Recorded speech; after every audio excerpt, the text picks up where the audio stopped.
Nessa aula, a gente vai conversar um pouquinho sobre o plano topográfico local. Então, na aula passada, que a gente conversou sobre dicas de levantamento, eu comentei rapidamente como que você trabalha, ou o que é nossos sistemas de referência.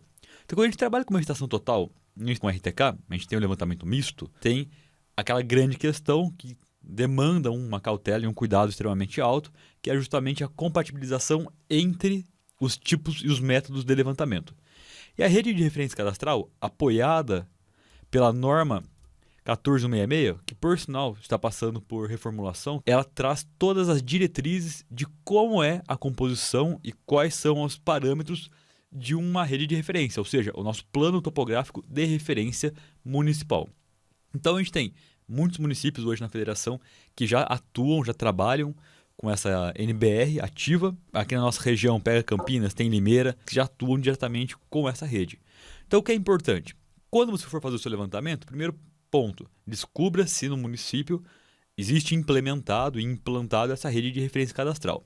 Se sim, faça a ocupação desses vértices, porque através do vértice você já tem o seu projeto referenciado ao plano e também ao sistema de coordenadas. Porque vejam só, na minha monografia de vértice, a gente tem, isso aqui é da Prefeitura de Campinas, de um dos marcos de apoio deles. A gente tem no cabeçalho os vértices utilizados, a origem do plano topográfico local com a sua especificação, isso é trazido como diretriz da norma técnica 150.000 e 250.000 do plano local, as coordenadas geodésicas, latitude e longitude de referência para essa nossa localidade. Ou seja, coloquei minha estação total em cima do meu vértice, eu vou partir de 150.000 e 250.000. Então todo o seu trabalho ele será orientado através dessa referência. Porém, à medida que eu transmito o meu levantamento para o métrica topo, eu já consigo trabalhar rapidamente com a conversão de referência, ou seja, eu consigo georreferenciar meu trabalho. Nós temos a nossa coordenada, seja ela geodésica, seja ela plano retangular UTM, então em ambos os sistemas de coordenadas. E aqui é uma monografia padrão. Então eu não vou me ater muito na nossa conversa com relação a modelo matemático, fórmulas e as conversões. É mais uma conversa no sentido de orientação, que existe um plano de referência local, ele é muito interessante e importante para a validação no seu projeto de loteamento, justamente porque você minimiza qualquer questão. Então a NBR ela ficará disponível para vocês logo abaixo da nossa aula, e aí vocês façam a leitura. Ela é extremamente importante, traz definição como que é a representatividade entre superfície física, geóide e elipsóide. Vou dar uma explicada um pouquinho mais aprofundado nisso. Tomem essa nota, é muito relevante realmente para a gente. Entrando no mérito do plano topográfico local, o que ele seria, né? Ele é uma criação da NBR, das 1466 de 1998. Foi definido que algumas questões relacionadas à referência cadastral, elas são importantes que a gente trabalhe minimizando distorções. Ou seja, coloquei um plano retangular UTM ou um outro sistema de coordenadas, pode ser que nós tenhamos um fator de ampliação e de redução. Ou seja, a gente tem uma distorção provável de alguma localidade ou alguma região do nosso projeto ou da nossa cidade. Então, quando você cria um plano de referência, você trabalha como todo mundo fosse uma folha, vamos colocar aspas, tá? Fosse uma folha, e a gente tem uns parâmetros estabelecidos, que é o comprimento e as dimensões da minha folha. Adote-se 25 km de raio.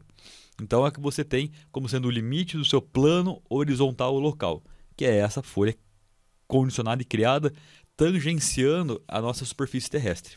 Então essa é a nossa rede de referência cadastral. Com base nisso, a gente tem uma composição, ela é secante a alguns pontos. E notem, temos a nossa superfície física, temos o nosso plano de referência, e aí as situações, né, de acordo com a expansão das minhas coordenadas, mas ao final a gente já começa a encontrar um pouco de distorção, ou seja, nossa representação ela tende a alcançar um plano. Ou seja, peguei uma laranja e coloquei uma folha em cima, não consigo envolver ela inteira. Nos pontos onde ficam próximos, tangenciantes à superfície dela, eu vou ter um deslocamento, uma ampliação, uma redução, para que ele seja representado na folha. Então qual que é a proposta? Eu minimizar esse tipo de efeito, esse tipo de distorção presente em planos de referência. Então a grande proposta é essa. Quando a gente trabalha com a inserção, quando a sua cidade ela já tem uma rede composta, vocês vão perceber que a origem dela sempre será na cidade, na área urbana, porque é ali que você tem a maior quantidade de informações cadastrais, ou seja, eu quero preservar ao máximo o que está na proximidade da minha origem, ou seja, é o mais próximo do real, sem distorções. E aí, mais as bordas, né, mais periféricos, começamos a entrar com essa questão do nosso deslocamento. E como que é padronizado, né, o nosso plano topográfico local? Nós temos o elipsoide, pensando já na altitude. Temos o elipsoide, temos o geoide, então, consequentemente, a diferença entre as duas altitudes ela é dada pela ondulação geoidal, temos a fórmula aqui ao lado, e quando a gente rebate ou reproduz isso em superfície física, a gente entra com uma angulação.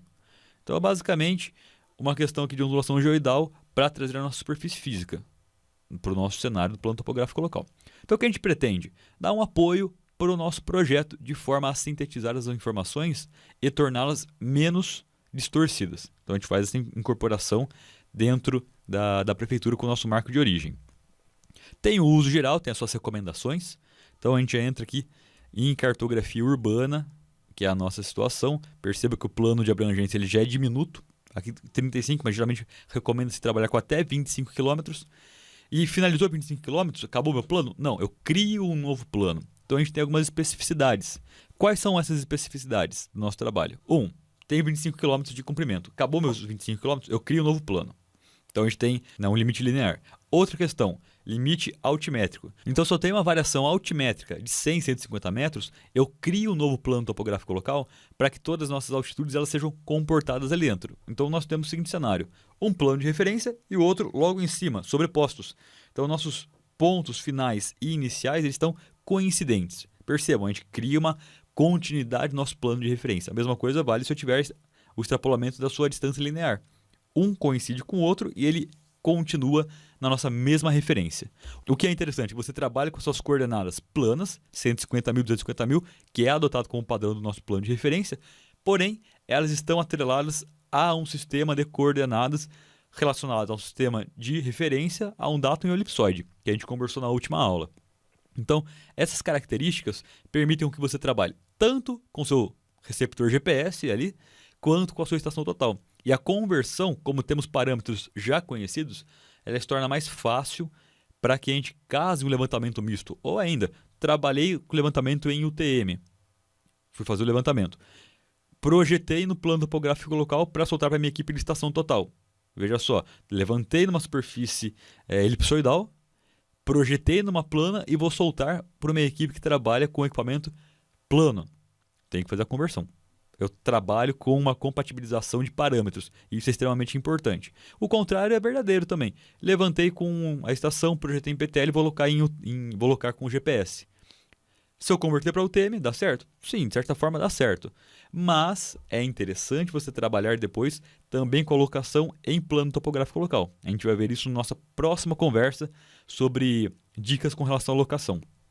Existe um método de calibração nos equipamentos de rastreio GPS que você consegue padronizar a sua superfície de referência, ou seja, todos os nossos fatores de ampliação e redução nas extremidades, eles são compatibilizados e você trabalha sem a sua distorção, sem o seu deslocamento.